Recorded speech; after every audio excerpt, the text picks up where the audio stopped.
What's going on, people? Welcome back to John Sinclair TV. Back again with another podcaster show, and it's podcaster special tonight. And I've got Celtic fan with me, Laura from the Huddle Breakdown. Welcome, Laura. Oh, thanks for having me on. Sorry to anybody watching if there's any technical glitches. My camera has decided to have a mind of its own tonight, so I'm stuttering a little bit more visually than I normally do, but I'm happy to be here anyway. Yep, fantastic. It's great to have you on as well, and the computer as well. So, guys, if you like the video, like what you watch, make sure you hit the like button and also hit the subscribe button as well. Super chats are open as well if you like to donate, and if you like a member, it's 99p. So, Laura, welcome to John Sinclair TV, and so tell me, right, how you became a Celtic fan and also a podcaster. Well, same story as most people with most football clubs. I've been a Celtic fan since before I can remember. My granddad was a Celtic supporter. My mum was a Celtic supporter. My entire family have all been Celtic supporters since way back, and I was born and raised in Glasgow, so there was really no other choice for me. My podcasting and like general online sort of football career, if you want to put it that way, didn't start with Celtic. Actually, I started as a blogger, just writing for sites like the Gentleman Ultra and the Football Pink, and just writing about anything football throughout the football world, and then get into podcasting over lockdown in 2020, and it just kind of went from there. Yeah, sure.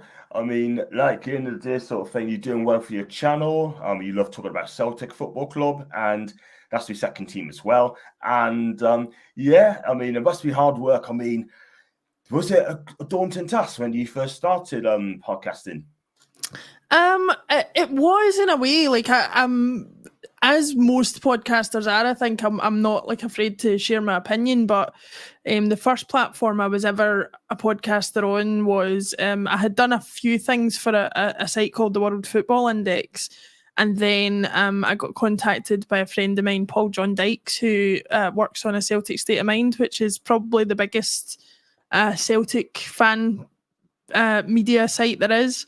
And he said, we're trying to do daily bulletins. Would you like to come on? And, they get sometimes up to a few thousand sort of live concurrent viewers. And it was difficult at first because you kind of found yourself stumbling over everything that he said and saying, I better not say that in case somebody gets annoyed, or better not say that in case someone gets annoyed. But as I'm sure you know, like, after a while you realise you're never going to please everybody, so you just have to kind of say what you think, and that's it, really.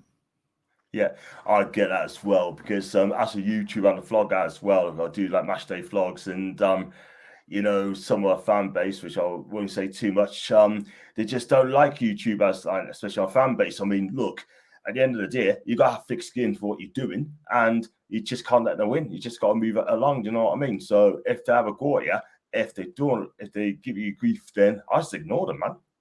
I'm telling you here now. I thought I'll get dressed the part, and like I collect football shirts, so I thought I'll find a Newcastle one that I've got and stick it on for the show. So this is like I think this is 97, 98 maybe. Somebody can tell me in the chat. But there'll be Celtic supporters out there who watch this and think, why is she wearing a Newcastle shirt? Why is she doing this? Why is she doing that? You'll definitely get those comments. But like you say, you've just got to kind of roll with it and do what you want to do, I think.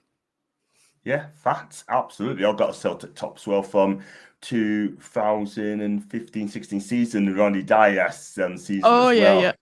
I mean, I tell you what, right? I mean, I thought he's really good, but they had no competition. There's no Rangers at the time. But end of the day, it is what it is. So, so what made your channel's called The Huddle Breakdown? Guys, please do subscribe to our channel. I mean, how did you come up with that, and how long have you been doing it for? So I was on the previous channel that was on a Celtic State of Mind for 2.5, maybe 3 years, and I left that channel just like a year ago, basically. And I was podcasting a little bit by myself, and then the Huddle Breakdown is actually a channel that already existed before I joined it. It's got two guys on it called James and Alan who asked me to be a part of it. their sort of target, or the way that they want to work, is they're quite into stats and facts and figures and like to analyse the games from that point of view.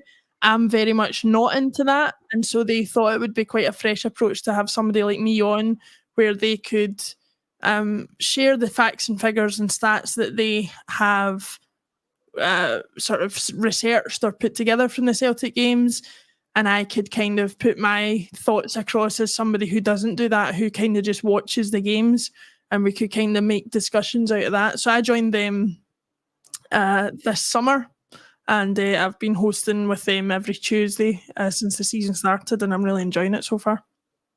Cool stuff. Any spaces for me, let me know on Newcastle side of it. That'd be amazing. But yeah, just obviously you work as a team, and you do some cracking channels as well. I looked at a bit of it as well, and you're doing some good things as well. And so what do you actually talk about on your channels? What do you speak about? Do you like previews, reviews? Do you do like matchday vlogs as well? Were you at Celtic Park? We do a bit of. We don't do matchday vlogs.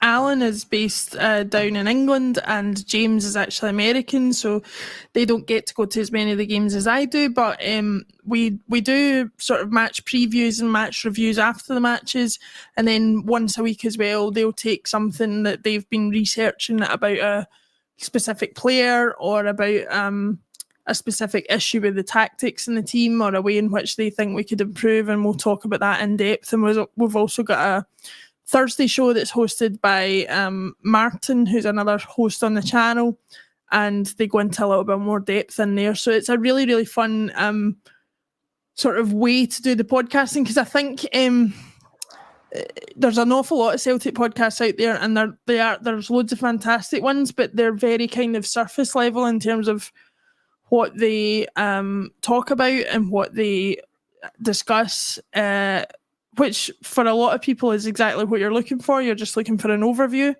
But if you're looking for really like going into the facts and figures and the geeky part of football, then that's what the Huddle Breakdown's all about. Wow, fantastic stuff. And it's hard work. It's all about getting the numbers, it's getting the channel right, and I'm sure you have a successful time. Let's go through the comments as well. Do keep them coming in, please. Bit quiet tonight in a minute. Come on, we're up. Celtics, that's Derek Wilson. I don't, the guy. Welcome, Derek. I'm not going to say that. I said first, but hi to I Love Coffee. He's a big Newcastle fan, regular on the channel. He's a fantastic lad. And sorry for Laura's technical issues. If you do wonder what's wrong with the camera, it's a little bit slow at night. I do apologise. Hi to Kate and Jonathan. Long time to see. How's you doing? Hope you come to the Newcastle game. I am indeed on Saturday. It'll be a tough game. I'm not fancying it at all. And Pete WW, hi to you, mate. I hope you're well, and hope you have a fantastic time. And it's the one at Orly, 60 Johnny Sinclair. Whoops! No wonder you put that one up, yeah. Hey! Well, you know what Martin is? Martin's brilliant. He's a great guy, Martin. He's a bit of a wind-up merchant, I'm not going to lie, but he's a big Newcastle fan as well. Hell, Laura, good to see you. Hope it's good. Joseph, say hi to me as well, mind. Oh, bless him. He sounds a good guy. Hopefully, OJ. I'm good for the season. Laura, Celtic are a good team. From Kate and Jonathan to you. Thanks, Kate. Great stuff. Let's talk about a bit Celtic, right? I mean, another good stuff. And Brendan and the team as well. I mean, we're playing fantastic stuff. I mean, it's the second season. Actually, we joined Celtic for the second time. Were you happy when Brendan came back for a second time? The way he left Celtic, yeah, when he went to Leicester, I mean, he left us in a lurch a little bit, yeah. He could have waited to the end of the season, right, and then move on if he wanted to go back to the Premier League. But what he did, he left halfway, and then Neil Lennon had to pick up the pieces, and then what is the title? But yeah, I mean, Brendan, he's done a fantastic job again. Got some good players in there as well, and that Angel from Augsburg, that guy is an absolute baller. Him. Yeah.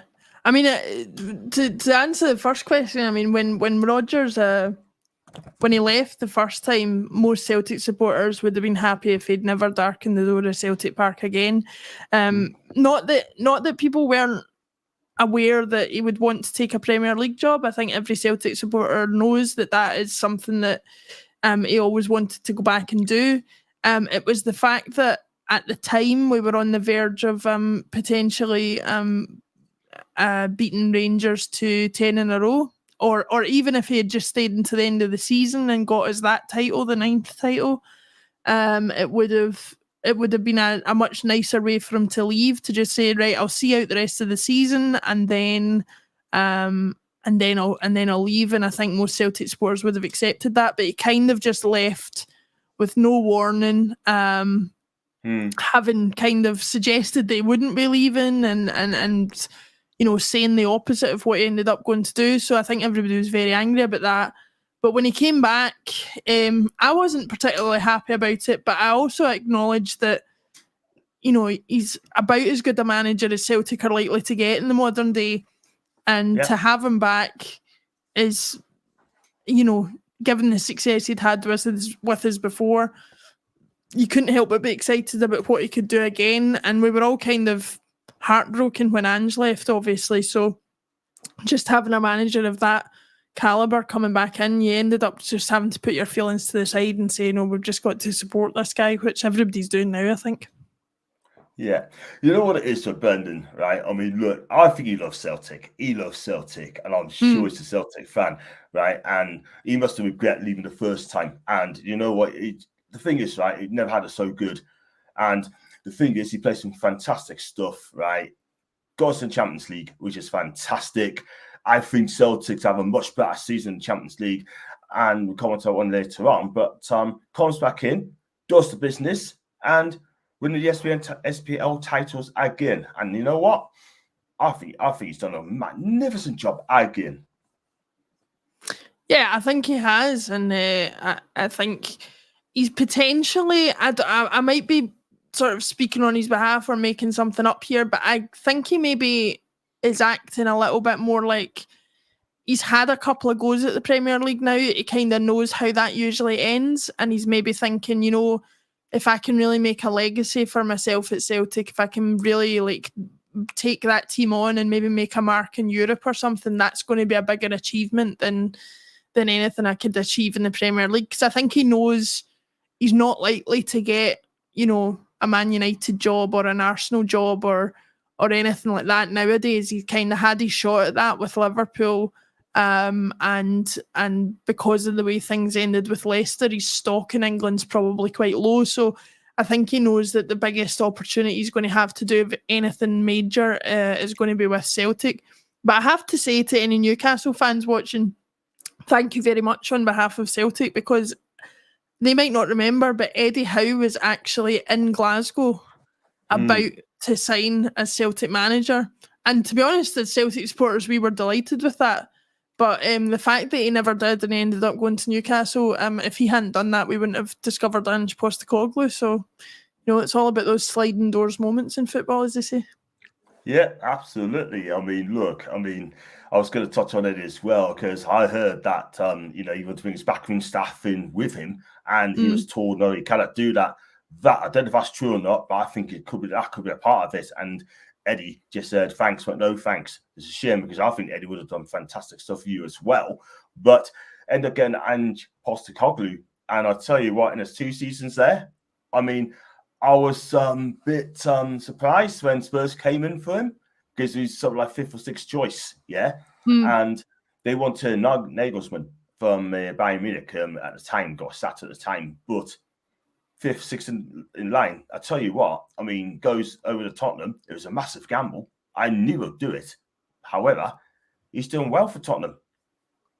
Yeah, I think there are a lot of Tottenham fans. I was actually on Flav Bateman's podcast at the beginning of the year and was talking to him about Ange.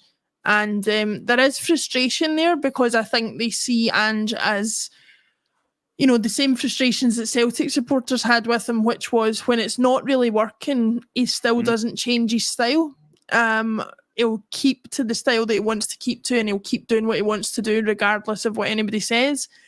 But I actually think that's a good thing, because he can't blame anybody else if it goes wrong. He can't blame anything else other than his ability to do the job. And I truly believe that if they stick with him at Tottenham, he will get the results for them. But he's going through a little bit of a rough patch at the moment, but I do think he'll turn it round for them. It's going as good there as it's going for him anywhere. And I truly believe that he, if there's anybody going to bring a trophy to Tottenham, it's Ange, but that's easier said than done. Yeah, but don't say to the next guest as well, because she's a big Arsenal fan and she is so talented. And it's Guna Gossip TV as well. And she'll love you for saying that as well, by the way. Big up to both of you. Oh, Sophie, thanks a lot indeed for that. Big up to you. And do subscribe to Guna Gossip TV if you already haven't done it. She's a big Arsenal fan, and she does it every day, and does little vlogs, little up-to-date news as well. And she gets all the big names on there. Lots of AFTV guys as well, plus Jez as well. I'd love to see Sophie Matty Southern Guna. I tell you what, that will be absolutely electric. And I think we might get a kick in for kicking off City. Martin, I'm up on Saturday and I'm dreading it. I'm absolutely dreading it. I don't feel confident going into that game at all whatsoever, but we'll talk about it later on. Look at Celtic this season so far. I mean, look, they're doing really well. And like I said, players like Arne Engels has been fantastic. He joined us for 11 million quid record buy. I mean, you know what it is, right? I mean, he's fitting in very well, Laura. He's fitting in really well. Yeah, I mean, it's one of those things where, it might seem like small change to the Premier League teams, but spending £11 million on a player for a Scottish club, it is massive. That's breaking our transfer record. And I think we're seeing the difference in quality that you can bring in when you start going into that next bracket of player. Engels has come in. He's only 21, I think. People might not realise, but in his debut for the club, he actually took the ball off our main penalty taker to take the penalty when he scored his first goal for us. And it was that kind of attitude and that kind of sort of balls on him that I think everybody kind of thought, we've got a player on our hands here. And we're just really looking forward to seeing what he can do maybe to help us get to that next level in the Champions League. We've got Dortmund away on Tuesday, so that's going to be a tricky one for us. But hopefully we've got a player in Engels who can kind of give us that extra bit of class and that extra bit of level that we need to get to the next level. Yeah, absolutely. I mean, look, the trouble is though, right? He's a young player. You mentioned he's a young player, and the problem is, like I say, he's 21, and I tell you, if he carries on the way he is, he's going to get picked up, because can you see him being at Celtic in 5 years' time? I think we have to be realistic at Celtic. The same thing has happened with Matt O'Reilly. I think he'll show himself to be good when he's that unfortunate injury that he got clears up. But I think Celtic supporters and the Celtic board are starting to come to the conclusion that if we can be a club where we identify that talent, bring them in, progress them, and then sell them on for a profit, then that's where our place is in world football. I don't think we're against that. If we can get 2 or 3 good years out of a player in that time, then that's all the better for us. So nobody, I think, is suggesting that Arne Engels is still going to be here when he's 25 or anything like it. But if we can help make him a better player and get a profit out of him in a couple of years, then I think that's where we have to look at, and then try and reinvest that to find more talent to bring on as well. I mean, we've done it before as well with players like Virgil van Dijk, Kieran Tierney from our own setup. He's had unfortunate problems with injury, but no doubt in his talent. So, what we want to become, I think, is a place where young up-and-coming players can say, look at this list of players that have gone to Celtic and then gone on to bigger and better things in their career, and become that option for them, like a viable option if they want to end up going to the Premier League or to Spain or to Italy or something like it. Yeah, absolutely. I mean, that's a fair shout there. You said the right things there, Laura. And also Frimpong as well, gone to Leverkusen. Djurkovic has gone to Berlin as well. So made a profits as well. That is the thing. So unfortunately, Celtic will be able to hold on to those players as well. You have to understand as well, the SPFL, Yes, it's not the strongest of league, getting better, but strongest of leagues, but they're better themselves in a different league as well. So, look, at the end of the day, Celtic has some wonderful players, and you got players like Adam Ida as well. He's been really good. Nicholas Kuhn's been really good as well. And Kyogo's been scoring goals for fun. Callum McGregor, since he retired from playing for Scotland, he just gets better and better. And the one I like as well is Paolo Bernardo as well. I think this guy's really good. Yeah, Bernardo was a funny one because he came in last season on loan from Benfica and kind of made a lot of appearances from the bench and then started playing more throughout the season as players were getting tired or getting injured, and then scored a few really big goals. I was at one Celtic Rangers game in December where he scored one of our goals to win the match, and he did enough to get a permanent deal then. So he's just come back in because the deal took a while to go through, so he took a while to settle down again, but he's a really good option for us, either off the bench or as an alternative to like an Engels or something like that.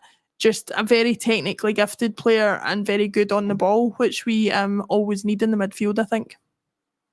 Yeah, I mean, absolutely. I think this guy, when he does play, this guy excites me as well. And I think it's just going to get better and better. He's only 22 and he'll be 23 in January. So, look, he's got a bright future. And I just hope there's not a release clause, a buyback clause if Benfica wants them back. I doubt it because they don't want to pay that big of money sort of thing. So, you look at the competition as well. Look at the players, they just can't get. They ought to play for Celtic. It's a historic club. Everyone loves Celtic, yeah. And I think Celtic will get it right in the Champions League. I really do. Well, I think this new format is probably going to be a good option for us because, as anybody knows, when you're in one of the lower pots, which Celtic always were, you could end up in a group, for example. We ended up very often in groups with Bayern Munich and AC Milan, or AC Milan and Barcelona, and I'm talking about when they were in those cases like the best teams in Europe, which some of them aren't now, but we always ended up with two strong teams, and then we were struggling to maybe even get third place to get into the Europa League with whoever the other team was in the group. The good thing about this setup for the smaller clubs is more games in Europe, which maybe means more money, but also the opportunity to play against like a lesser opposition more frequently. So, for example, we were in pot 3, I think, and we got drawn with obviously 2 other pot 3 teams, and then 2 pot 4 teams as well. So we've got like young boys from Switzerland. We've got Club Bruges from Belgium. We beat Slovan Bratislava 5-1. So we've got an opportunity there to play against teams who are at our level or below. And potentially, I think that probably gives us a slightly better opportunity to go further in the competition than the old format. So I know it's not everybody's favourite, but certainly speaking as a supporter of a smaller club, it's definitely got its advantages for us. Yeah, absolutely. It's a tough. You look at the draw, yeah. Just win half of those games, and then Celtic's got a great chance. The home game's going to be so crucial. Young Boys Burn, you mentioned, Bologna as well. That needs to be one as well. Club Bruges, yeah. Club Bruges would be quite tricky as well because you don't know what Club Bruges is going to turn up because they're not a bad side, but. They had Arne Engels in their youth team before we got him, so they might have another Arne Engels somewhere that's going to cause us problems. You never know. Exactly, fact. This Champions League is not a mugs. It's such a mugs league. I'm telling you. Yeah. And these teams aren't daft whatsoever. The guys in comments as well. Keep them coming in as well. Big up to Bargath. Hope you're well. And what kind of form can we expect from City? Hoping PSG Champions League form, mate. I've not been funny, but I'm not looking forward to that game on Saturday. I don't feel confident going into it. I think we're going to get absolutely slaughtered, to be fair. I'm not going to lie, but we're just not looking fit. We've been lucky this season, and we're just getting away with it as well. Killers in Champions League, don't underestimate, and that's by Garth. Well, Killers in Champions League. So yeah, another player I want to talk about as well is Kuhn from Rapid Vienna, the German lad. I think this guy's really, really good. Plays on the right. He takes on the defense. He's so direct. He can dribble the ball as well. And he reminds me of like a Kingsley Conan as well. Not as good as him, I'm not going to lie. But I think this guy's a really, really, really fantastic player. Well, he's obviously had some talent over the years because he's German, but he's been at Ajax and he's been at Bayern Munich. It's not worked out for him in those places, obviously, but you don't end up there without showing some form of talent. He had a difficult start when he came into us in January because he had some dental issues that took a while to sort out, and because of that, he was struggling getting his nutrition in and he lost a fair bit of weight. So we were kind of looking at him going, you know, he's very slight and he doesn't look very strong and he doesn't look very fast. But obviously he's had a chance to work on all that over the summer. He's got it back up and he actually has become one of our key players. We were losing our League Cup match against Falkirk on Sunday and he came off the bench, scored 2 goals and assisted another. So he's becoming like a real game changer for us. And another type of player that if we can get a couple of good years out of him and make him the player that we think he can be, then he's probably somebody that's going to go into bigger and better things. But yeah, he's made a really good start this season. I really hope it continues. And more importantly, I hope he shows that level that he can reach when he's in the Champions League. I'm sure he'll be determined. You know, he's German. He'll be determined to go back to Dortmund there and really make a name for himself when he gets there. So I'm hoping that he does that. Yeah, I think he gets better and better and better because, like you said, that he's lost a lot of weight, and if he gets it right, and I'm sure he will, but give him a few years, it'd be superb. I want to talk about he's going to be a legend. This guy, he's not Henrik Larsson level. Well, he is. I see it. Bakayoko as well. 29 years of age, right? I mean, 54 goals, 99 games, and this guy. I tell you what, he could be on his way. I thought when Ange went, I thought he's going to be leaving go with him as well. But you know what? I'm glad he stayed at Celtic, and he loves Celtic. And I think this guy's a legend. I think this guy scores amazing goals. He's still got it. But I think Brendan last season played him in midfield as well, which I thought, what are you doing, Brendan? Yeah, this guy plays up front. And he plays up front. That's his best. And he still scores cracking goals, especially Rangers too. Yeah, he loves a goal against Rangers, which we love to see him scoring. But yeah, he gets a lot of comparisons to Henrik Larsson, and it would have to go a long way to be considered by Celtic supporters to be on the same level as Henrik Larsson. But certainly in terms of ability, he's very close to that.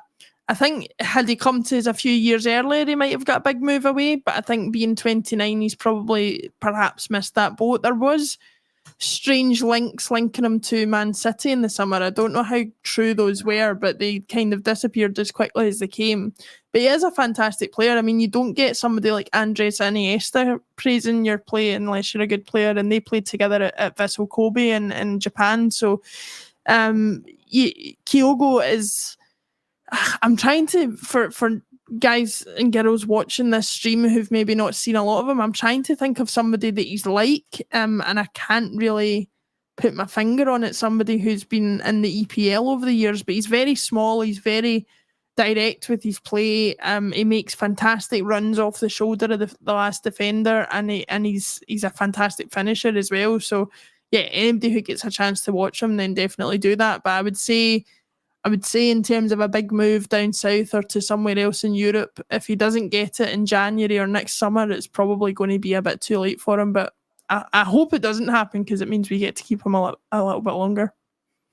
Yeah, absolutely. The longer than coming from, the better. I mean, I'd love to have him in Newcastle United. I really would. I mean, Callum Wilson's injury prone, and he's been linked with Fulham and Brentford as well for January. I hope that's the case. I love Callum Wilson to death, but the thing is, for me, I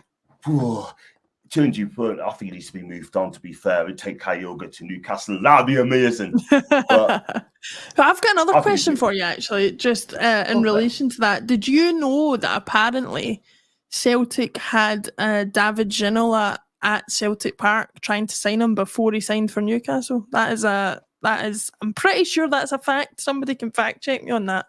But he was definitely at Celtic. I'll tell you what, though, if that is true, That's the first I know it. I'm not going to lie. That's the first thing I knew. Somebody's going to tell me I've made that up, but I'm telling you, I'm pretty sure it's real. Aye, well, not as far as I know. I mean, listen, I don't think that's been said, but if it did, I'll be very surprised. Very surprised. But I will check it out if you want. No problems at all. No problems at all. Just go back in the Champions League, and if you look at the league, the format we've got, how far do you think you can go? Do you think you're going to make it this season? I think it's going to be a home form. Bayern Munich's going to be tough. Forget it. Yeah. Villa, forget it. Yeah.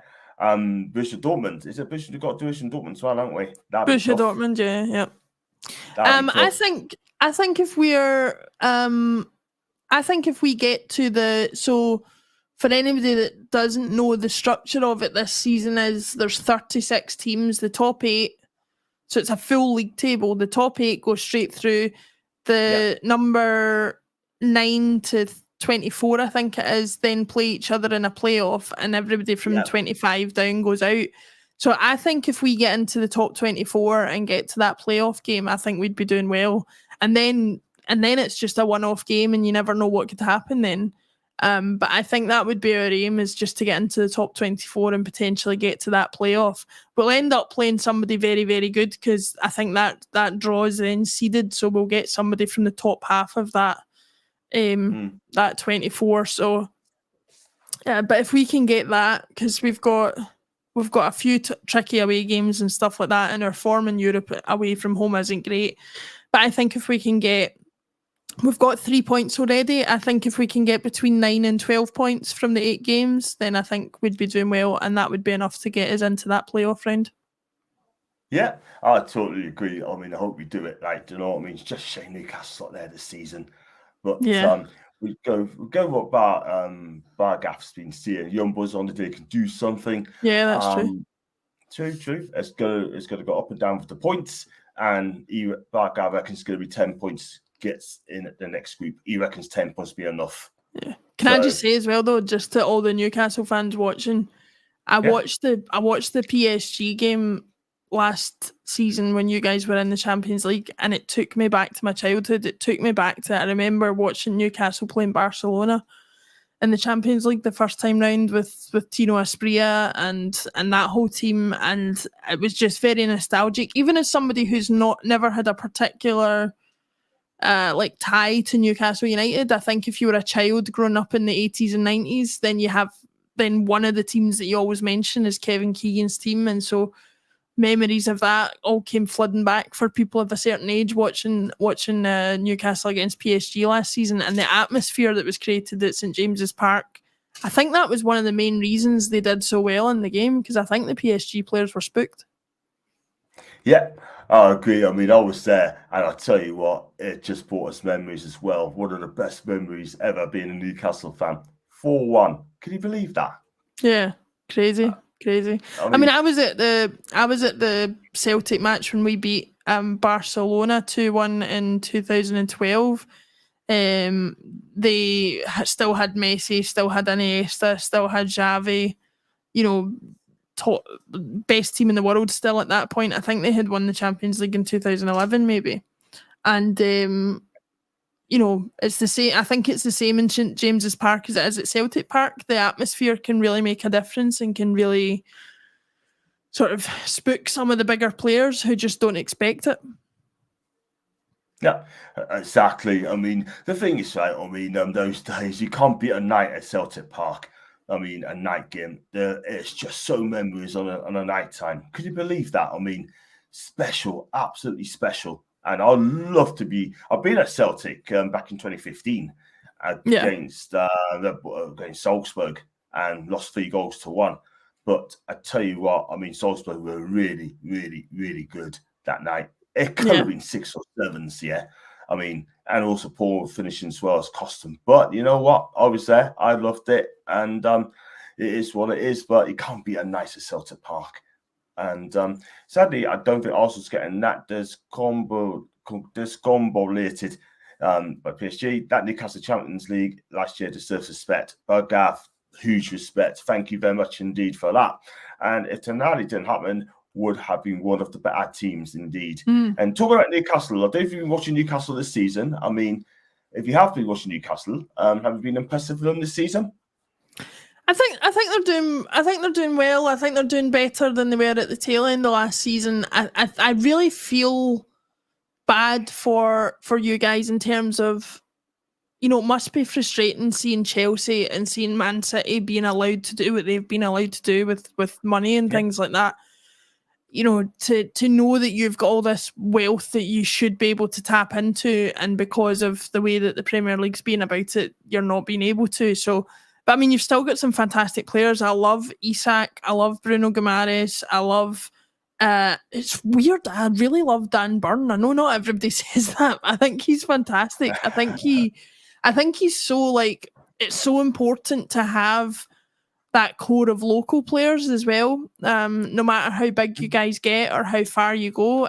Speaking as a Celtic supporter, we always like to have a strong core of Scottish players, and I think speaking to Geordies, that I know they want to still have that core of Newcastle natives in the team, and I think that's important no matter what size you get to. I mean, the best player in your history is Alan Shearer, who's a Geordie. You know what I mean? It's like, it's part of the club's identity, and no matter if you could sign Mbappe, if you could sign Bellingham, if you could sign anybody, like, it's about the fact that it's this one club city that you need to maintain that identity no matter how far you manage to get. Yeah, very, very true. I mean, look, we hadn't had the best of starts this season. Okay, we were winning games, but the last game we played against Fulham got found out. We lost by 3-1. Should have been 6 to Fulham, by the way. I'm not going to lie. But I thought this season, I mean, Anthony Gordon's been off the boil. What's happened in this season, I've got absolutely no idea. I mean, he's been poor all season.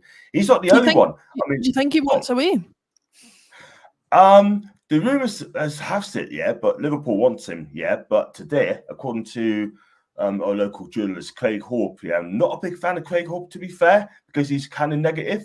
But he said today that Anthony Gordon could be signing a new contract. He's got 18 years left on his contract, but I think he wants to stop at Newcastle and sign a new deal. If he does, then that would be brilliant. But he's got to start showing us, get his form back to show that the Anthony Gordon that we know and love. Do you know what I mean? However, it's just tough at the minute. But he's not the only one who's been playing poorly. But Bruno Guimaraes has been poor. That shocking back pass on Saturday sums his game up. He was awful. I'm not going to lie.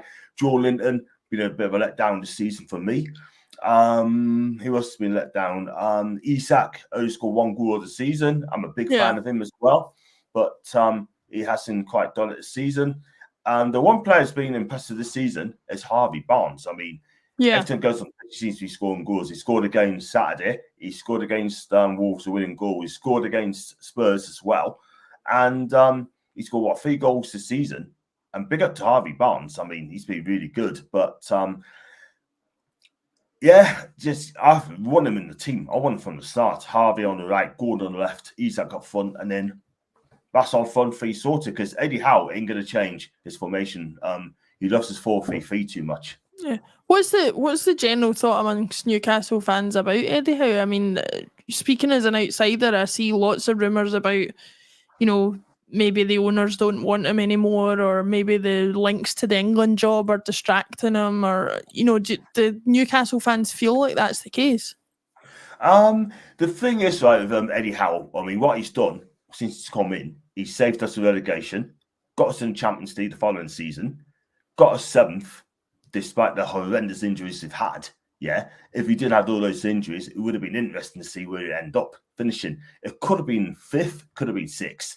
But for me, I think I love Eddie. I think Eddie's a great manager. I really do. I'm Eddie in. But some of the fans think that he kind of takes it any further because, number one, he's not ruthless enough. 2, he's scared of dropping his favourites again. And 3, he's not proactive changing things up. But he did against Wolves when he put on 3 subs in second half from the beginning, and it made a difference. So you can change things up and try to win the game. The bottom line is, right, but is he going to take us to the next level? That is the thing. Is he a project manager or is he a progressive manager? Well, for me, we're going to find out this season, Laura, because according to owners, he has got to get us in Europe this season, European football. If he does that, then he might get away with it. If he does get into Europe, I'll be worried for him because I don't know if Eddie could take us to win us a title or win us a trophy. And that's what our owners want. Our owners wants to be number one. Yeah. To do that, you've got to back the manager. Yeah. Now we've got Paul Mitchell, our new sporting director, coming in, right, to oversee the whole thing, right? Eddie and Paul Mitchell didn't get along behind the board, in the boardroom, yeah, behind the scenes, yeah. Something wasn't right there. But a couple of days ago, Luke Edwards come out and said they settled their differences, yeah. Is he telling us what we want to hear? That's number one. Secondly, are they really getting on? We're about to find out in January to see if Eddie gets the players that he wants. But with Eddie Howe, he said to Paul Mitchell he wants to give new contracts to Sean Longstaff, Dan Burn, Fabian Schär, right? Well, Fabian Schär keep. Dan Burn has a squad pair, maybe. Sean Longstaff, for me, personally, I want him gone. But that's not going to happen anytime soon because of the fans saying he's a local lad and he deserves a new deal. But I think Paul Mitchell have his own ideas. Yeah. But Eddie should have a say who should come in as well. But I think that'd be down to Paul Mitchell at the end of the day, not Eddie Howe. Because look, Eddie's been too loyal to some of the players. He's not going to progress. Paul Mitchell is going to play. Look at what he's done at Tottenham. Look at what he's done at Monaco. And look at what he's done at Leipzig. Yeah. He's put in players like Holman Song, right? He's put in players like Sadio Mane. Yeah. He's brought in players like Stephen Davis as well. What is that? Southampton, yeah, and Dele Alli as well from MK Dons to Tottenham, yeah. And the manager he wants is Mauricio Pochettino, but unfortunately, he's at the USA now. He's the States manager, yeah, for the World Cup. So there's no chance of us getting him. So it's going to be interesting to see what happens. If Eddie Howe does it, cool. But if he doesn't get along with Paul Mitchell, then there's only one place he's going to end up going, and that's out, yeah? But go on. That is one of the things that really frustrates me about managers, like when you said about him not being proactive, having favourites, not making changes. That is the most frustrating thing I've ever experienced by any manager.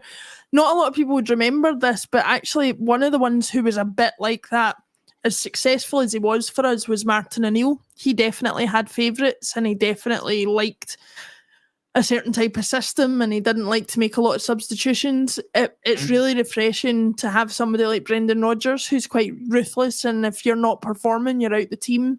For example, on Sunday, we were losing 2-1 and once it got to the hour mark, he made 4 changes in one goal and, you know, we ended up winning the match. So to hear your frustration of having somebody like Eddie Howe who doesn't like to drop players that he likes and then doesn't like to make substitutions and stuff, it must be really frustrating.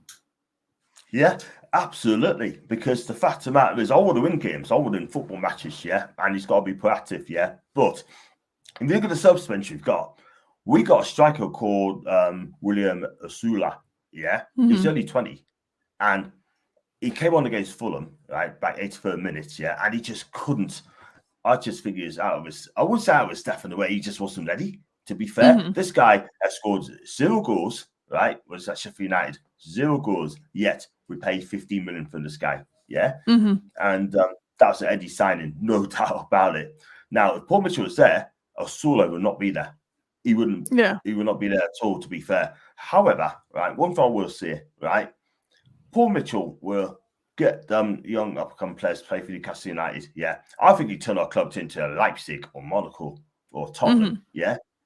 Now, if Eddie doesn't like that, then there's only one place he can go. As much as I love him, this is how it's going to be. The way he forced Dan Ashford out of the club, now he's gone to Man United, yeah. He thinks he could do the same with Paul Mitchell. Eddie Howe did not know Paul Mitchell came through the door. He had no idea, yeah. And this is why Eddie was not happy. We had that interview in Germany, Germany, and he wasn't very happy at all whatsoever. And I'm thinking, something ain't quite right there. He does not sound happy at all whatsoever. But listen, he's our manager. He's here. And what he has to do, he has to be ruthless if you are to win things.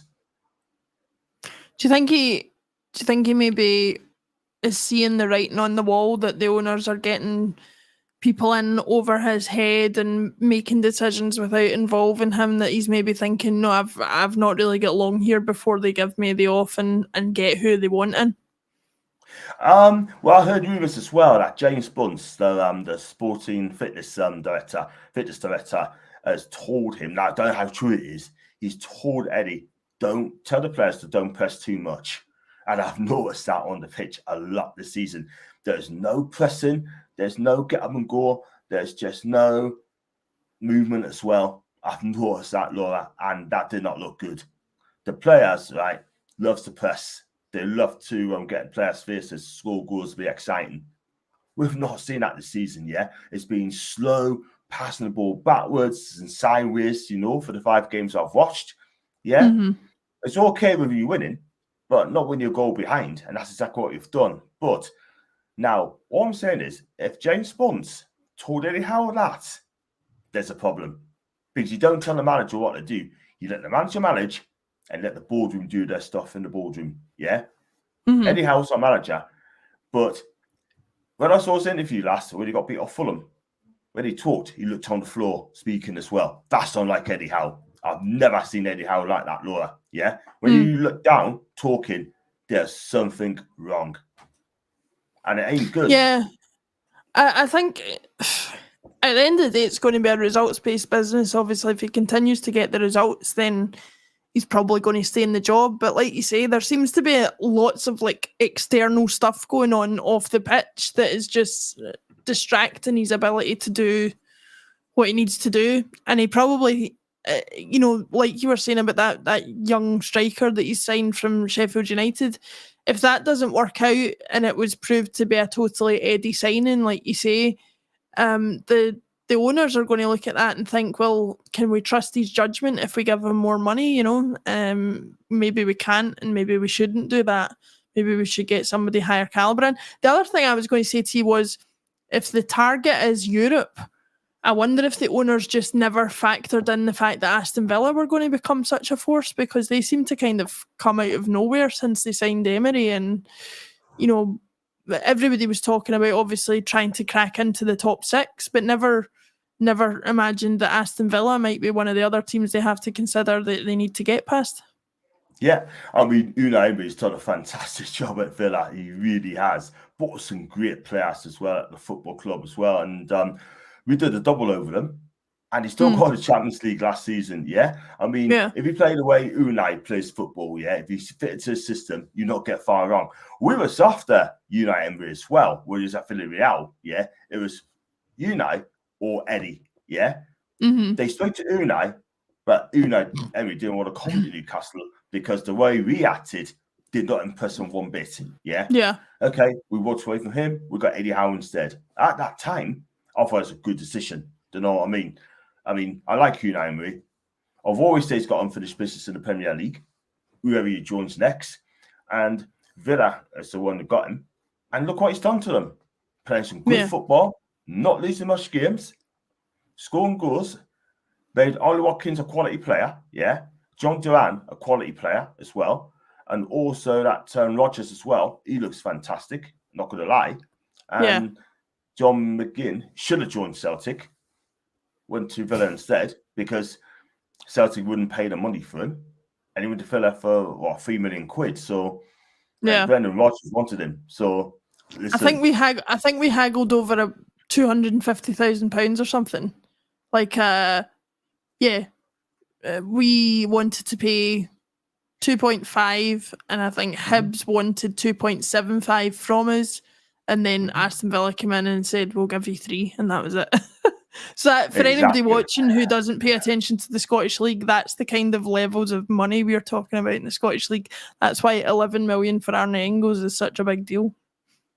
Oh, it's a massive deal. Absolutely massive deal. I mean, they said they had to back Brendan, and that's exactly what they've done. We have got money to spend on the right players as well, so we're not in debt. And listen, I mean, if Engels goes, in the future, then it'd be like a £30 million player, £30 to £40 million player. And I think Celtic will get that because he's that good. Yeah, I think that's the aim. I think with the Celtic board, the aim is to keep smashing what the transfer fee we receive is. So we smashed it when we sold Tierney for 25 million. We've smashed it when we've sold O'Reilly for 30 million.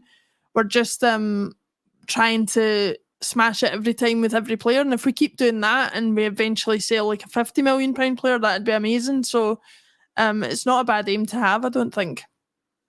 Yeah, I totally agree. I mean, look, it is what it is, and that's how we operate, sort of thing. So we do make lots of money on player sales as well. So obviously that scheme's working. I mean, it works at Brighton. Yeah, they spend cheap, and that's why they've got Matt O'Reilly. Do you know what I mean? For sold for what, 25 million quid, and now he's out injured, sort of thing. That awful tackle. That is by a quality defender. So that ain't good. And this is why you look 25 million sold for 11 million quid for Engels. So yeah, I mean, just let's say we stay so long time, we shall see. Just come to give you thank you, Henry. Indeed, I appreciate that, mate. We're gonna wrap up the show in a bit, but can Celtic go on and win the league this season? Yeah, I think to be absolutely honest, the Rangers team that we're up against at the moment are quite a weak one. They're having to do a lot of rebuilding. There's a lot of turmoil going on behind the scenes there, and the manager seems to be struggling with some of the pressures there. So I don't see any reason why we can't continue the way we are and win the league again. The only thing that's going to stand in our way is, if we get any major injuries or if like a major player leaves in January or something like that. So I think the league has to be always our priority so as that we can try and get back into the Champions League for next season. But I think if you ask most Celtic supporters what they would want from this season, it's some sort of progression in Europe and a chance to maybe see us get to the next round of the Champions League, especially now that with the new format, you can't drop down into the Europa League either. So it's basically Champions League or nothing. And I think we have to try and make sure that, nobody's under any illusions that we're going to be anywhere near winning it or anything like that. But if we can get further than we've been before, that would be an achievement for us. Yeah, absolutely. Absolutely. I mean, look at the league table now. 5 games played, 5 straight wins, 14 non-conceded. And Aberdeen, second place, level with us as well. They're having a cracking season, Aberdeen. They really are. Aberdeen have a new, I think it's a Swedish coach. And honest to God, I think he's the next big thing because he has come in. I think there's something like since he came in, they're like 9 matches unbeaten between European qualifiers and friendlies and the league. But anyway, it's the best starting run to a managerial stint for Aberdeen in their history.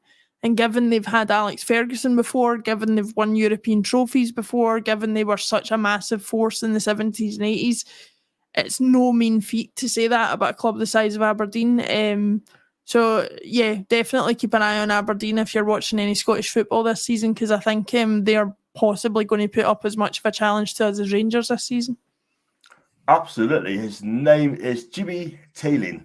Yeah. Jimmy Feeling, that's his name. He's just joined, and I think he's on a 4-year deal. I think. Yeah. And I tell you what, though, he says he's the next best thing. And I tell you what, if they carry on the way they are, I think they're going to push us all the way. But I think still to be too strong. They'd be too strong in the end. And, I wouldn't, to be honest, I wouldn't mind. It would wind up the Rangers fans an awful lot because I think if there's one other team they dislike as much as Celtic in the Scottish League, it's Aberdeen. So if we could have a Celtic Aberdeen 1-2 this season, that would be ideal. Can you imagine that? That'd be fun. That'd be absolutely hellish if that happens, man. Do you know what I mean? Yeah. Sorry, but you know what? This is brilliant. This is peak. Do you know what I mean? That just goes to show that football club, honestly, is an absolute mess. It really is an absolute mess. And it's embarrassing. It's embarrassing. Long may it continue. Sorry, but got no regrets. But so last thing before we wrap up the show, right? I'm back on the Newcastle. Where can you see Newcastle finish it this season? I think It's going to be difficult because anytime I think of where they could finish, I can think of another team that could finish in that place. I don't want to like anger any Newcastle fans watching this. I think if they can get into European places, the Europa Conference League or a very push the Europa League, I think that would be an achievement. Especially considering the start they've had. But I think that's got to be the aim. I think with the money that they have and with the size of the club that they are and the fact that the owners want to do what they want to do, it's got to be European football of some description this season, but I just don't see them getting to the Champions League places. No, I think you're right. I mean, I don't think you're ready for it yet, but I think we'd finish 6th this season. If we do that, that'd be a flipping achievement for Newcastle. Yeah. It really is, man. But top 4, we can forget that. Unless Man City, I believe Man City won their arbitration case, but that's not going to get confirmed. Apparently, the Premier League's not going to come out and admit it. So if they're going to be secretive, let's be real, I think they lost. I mean, Man City's won that, and that'd be good for Newcastle so you can spend big in the summer as well. That is massive because if they have won that, then like you say, that's going to open the floodgates for a lot of spending for a lot of clubs, I think. Absolutely. It's anti-competition. Do you know what I mean? I'll tell you what they've done, right? I mean, the reason they've done that is because that they don't want Newcastle United competing. They don't want us to upset the big 6. That is the thing, that cartel. Do you know what I mean? But now Man City's taking the court, right? It opens all the doors, open all the windows now for our football club, like you just said, to spend bigger. So clubs like Newcastle, Aston Villa, West Ham, Brighton can spend more money, It's all and about you'd have to be annoyed if you were an Everton fan as well for the points deductions last season. Like maybe they wouldn't have happened if this court case had been settled before then. I don't know if the charges were in the exact same area, but you'd have to imagine some of it would be comparable. Yeah, you know what it is, right? I totally agree. I mean, the Premier League is just supposed to be the best league in the world, right? And I'm not sure if it is the best league in the world, to be fair. I just think it's the money league. I'm not going to lie. However, it's just all this is just based on the big 6, the big cartel, and the other 14 clubs just don't want to know, not interested. Do you know what I mean? Now, I think the Premier League's going to be peeved off now if that's been confirmed. And I tell you what, good, well done, Man City, well done for helping us out. Do you know what I mean? But what the Premier League do now? I think Richard Masters, I hope he resigns. He don't want to be embarrassed, getting beat by arbitration, So it is what it is. So they tried to settle out of court. City said no. Yeah. If that's true, City and I think if you're a Man City fan as well, you can finally say to people who've been holding it over your head for all these years, well, actually, we did nothing wrong. So, it'll be interesting to see if that gets confirmed because I think it will mean a lot of changes for a lot of clubs.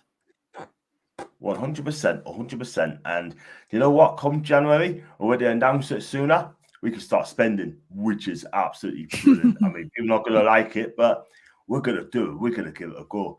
But we'll see what happens. Listen, just the big game, Celtic Aberdeen's October the 19th, by the way. Yes, I'm actually away that weekend. I'm in Liverpool that weekend for a city break. So I'll need to find a Celtic pub in Liverpool somewhere to watch it. I'm sure I'll find one because I would imagine there's plenty in Liverpool. But it's going to be an exciting match. Absolutely. The way Aberdeen's playing, they won the last 12 games going into from last season up to now, right? They've been unbeaten 12 games. Mm-hmm. It's crazy. Crazy, man. And I'll tell you what, right? This manager, I don't know a lot of him, but this manager seems, he just said it there, it seems the next best thing. Now, yeah, well, I think, like you said, when we were talking about Celtic players and managing to keep them for as long as we can, I think Aberdeen will be doing well to keep him for any more than a couple of years if he keeps going at this rate. Exactly. Will it be the Premier League, or will he take him with Brendan maybe eventually, if he decides to? Well, to be honest, if Brendan left the way Aberdeen are playing at the moment, I wouldn't mind if Celtic went after him, but maybe it's early days. We'll keep Brendan and see how it goes so far. Absolutely. Let's keep Brendan there until that. Well, we could chat on for another hour, sort of thing. We could absolutely smash this channel for another hour. But I know, it's crazy. I can't believe that's an hour already, but there you go. I could talk football all day. Oh no. Aye, but we got another 5 minutes on, why not? And you said Newcastle going to finish in the top 6, not going to get Champions League. I mean, who's to be your player of the season at the minute? I know it's early days, but who's your player? Who's going to be your player for Newcastle? Celtic. Yeah. Oh, for Celtic. Yeah, for Celtic, I think I'm going to go early, and I'm going to say Engels. I think he's shown enough already this season that he's going to be a cut above the rest. For Newcastle, I know it might not work out or be looking this way just now, but for me, in terms of natural talent, the best player that you have is Alexander Isak, and I think if he can get back on form, then he's your guy for like really making the difference. So yeah.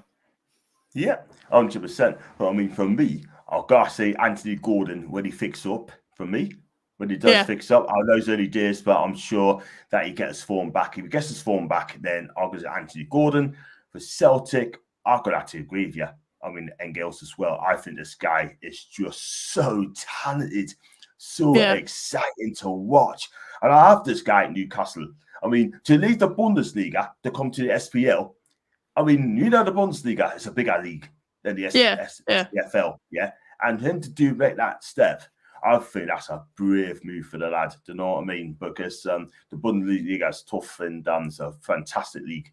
It really is. But somebody's obviously advised him that, you know, there's a chance to really put himself on the map in the Champions League, and I think that'll be what he'll be trying to do, which just makes me all the more excited for what we're going to see against Dortmund, because I think he's going to know the spotlight's on him on Tuesday, and he's going to, you know, he seems like the type of kid who thrives on that. So I hope he does, and I hope he really makes a name for himself, because as much as it might mean we might lose him earlier, it'll be amazing to have him while he's here.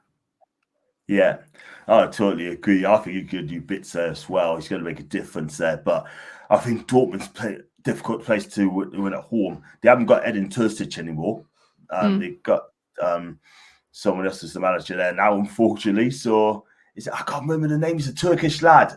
But that come back to me. It's Nuri Sahin. Nuri Sahin, that's it. That's the guy that used to play for Liverpool and Madrid. So yeah, he did. He did. You're right. But I think he'd do well for them as well. But for me, I mean, I would love to go to that game, Dortmund. Never done Dortmund. I would love to go there. Do you know what I mean? But yeah, it's a bit of a bucket list ground, isn't it? Really. 100%, and do me MatchDay vlogs as well. But I'll try to get a flight to go to Germany. Right, the only place I can go to Germany is from Brussels to Berlin. That's about it. Aye, and Berlin is in East Germany. It's going to be miles away. All I can do is I'm going to have to get a flight to Amsterdam and to get a train from Amsterdam into Dortmund, and I may do it. But I have to get a ticket. I have to get a ticket as well first. So don't think you can get it online. Well, here's a tip as well, apparently. So I've seen a lot, because the Celtic supporter liaison officer has been sharing a lot of stuff on Twitter. Apparently in Germany, I don't know if it's just the Bundesliga teams, but you get free train travel on the day of the game if you have a match ticket for any German football club match. So the Celtic supporters, for example, if they've got a ticket for the Dortmund game, they've got free train travel on the day of the match up until 3 a.m. the following morning. So, yeah, if you're going to Germany, that's a good sort of tip for using the public transport. Wow. Celtic fans, if you're watching this show, then just get a ticket. If you get a ticket, and just get a train down from, Amsterdam, I guess. Amsterdam to, if you've got to do a flight to Dortmund, all the better, or even for Cologne, all the better. But if you get in Amsterdam, that'd be brilliant. And then it's only about 2.5 hours there anyway. So I was going to do Dortmund, but unfortunately, I couldn't get time off from work when we played Newcastle. Didn't have a ticket, by the way. I would have gone there for the fun, and it would have been amazing. But that is what it is. So check it out. Listen, we're going to wrap up the show there, and it's been absolutely a blast to meet. I really enjoyed it. And did you enjoy coming on, Laura? Yeah, it's been great. I just like, I'm a Celtic supporter first and foremost, but I just like coming on talking football with anybody, really, and talking about their clubs and talking about the different leagues in general. I'm the type of person that whatever football's on, I'll be watching it. So, yeah, it's been a real really enjoyable hour. I hope everybody's enjoyed watching it as well. Fantastic. And thank you for your kind words. And where can people find you and what you got coming up in the next few days? Yeah, so you can find me on Twitter at Cadetsgirl. Thanks for sharing the channel there as well. So you can catch me every Tuesday on Huddle Breakdown. Myself, James and Alan do statistical breakdown of Celtic matches and a little bit of a look into our opposition as well. So if you're interested in watching some of the Celtic Champions League matches and then want to catch your thoughts on them afterwards, then please do. Fantastic stuff. Thank you very, very much indeed on that. And there's her channel as well, Laura's channel, Huddle Breakdown for Celtic fans. Even if you're not a Celtic fan, please do watch it. It's so insightful and what's the word? So in-depth, absolutely brilliant. They speak a lot of sense. Wonderful channel as well. And what I've got coming up is I'll be up in Newcastle tomorrow, so I won't be doing any live streams until if not Sunday, probably Monday for the Real Tour podcast show, or maybe the review as well. And I'll be doing the MatchDay vlogs on Saturday at Man City, and do check out that. Also check out the last MatchDay vlogs I've done against Fulham, where we lost by 3-1, and also check out against Wolves. The numbers are going up as well. So yeah, so thank you for the chat as well. There you go. Huddle Breakdowns is Laura's podcast. And I'll see you back in the next couple of days' time. And if you like the video, like what you watch, I will do backstage door quickly. And make sure you like and subscribe to Sinclair TV. And as always, thanks for watching and enjoy your evening. Take care.